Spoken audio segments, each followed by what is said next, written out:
love my school. I love my school. I love my school. कि इस्लाम क्या है, वो बच्चे क्या करेंगे।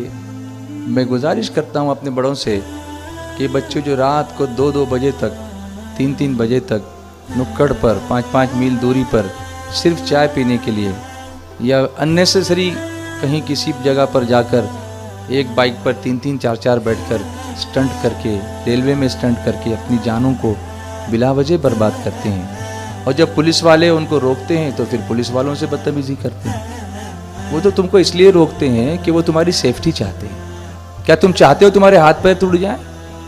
क्या तुम चाहते हो कि तुम्हारा ब्रेन जो है वो डैमेज हो जाए, कहीं गिर जाओ?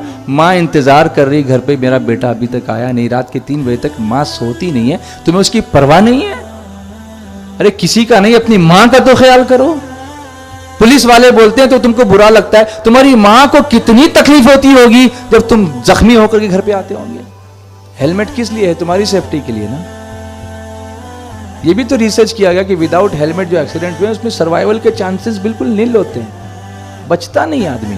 हेलमेट की वजह से कुछ तो बचता है, ब्रेन बच जाता है, उसका स्कल जो है फ्रैक्चर नहीं हो पाता, उसका जो इम्पैक्ट होता है वो हेलमेट उसके अंदर जो कुशन होता है उसकी वजह से इम्पैक्ट जो है वो कम हो जाता है और ब्रेन उसमें सेफ हो जाता है।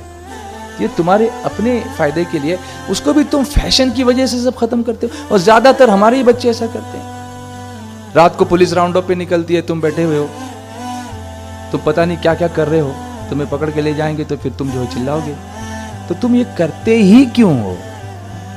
करते ही क्यों? ऐसा मत करो, कोऑपरेट करो गवर्नमेंट एजेंसीज के साथ, पुलिस डिपार्टमेंट के साथ कोऑपरेट करो। तुम्हें कोई प्रॉब्लम हो तो बोलो कि हमको ये प्रॉब्लम है, लेकिन इस तरह मत करो कि अपनी जान को जोखिम में डालो और अपने माँ बाप को तकलीफ दो। तुम्हारे माँ बाप तुम्हारी खातिर रात भर तड़पते रहते हैं, तरसते रहते हैं। ये सब हरकतें बंद होनी चाहिए। ट्रेन में सफ़र करते वक्त कितने बच्चों की जानें गई हैं। अभी हाल ही में बंबई में कितने एक्सीडेंट्स हुए। उस माँ का कलेजा क्या बोलता होगा जब बच्चा स्कूल से घर वापस नहीं आता है, उसकी लाश आती है। आपको दर्द नहीं होता? अच्छा, इतने एक्सीडेंट्स देखने के बाद भी सबक हासिल नहीं करते हो? क्या कयामत का इंतजार कर रहे हो तुम? अल्लाह से डरो कि अल्लाह तबारक व तआला ने जान की हिफाजत को तुम्हारे ऊपर फर्ज किया है ना। अपनी जान बचाना फर्ज है। अगर कोई शख्स नमाज पढ़ रहा हो और सामने कोई कुआं हो और कोई सामने से गुजर रहा हो या नाबीना हो और डर है कि वो कुएं के अंदर गिर जाएगा, मर जाएगा, तकलीफ में पड़ेगा, तो नमाज तोड़ के उसे बचाओ।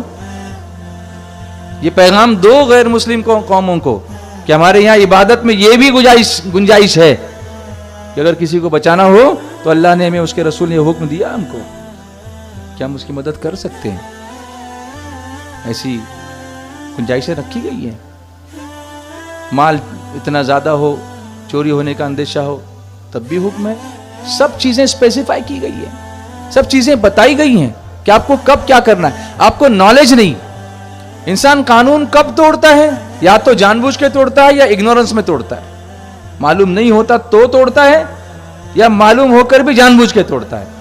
दूसरी शक्ल ज़्यादा खतरनाक है और पहली शक्ल भी खतरनाक इसलिए है कि आपको इल्म हासिल करने से रोका किसने? आप मालूमात लीजिए और काम कीजिए।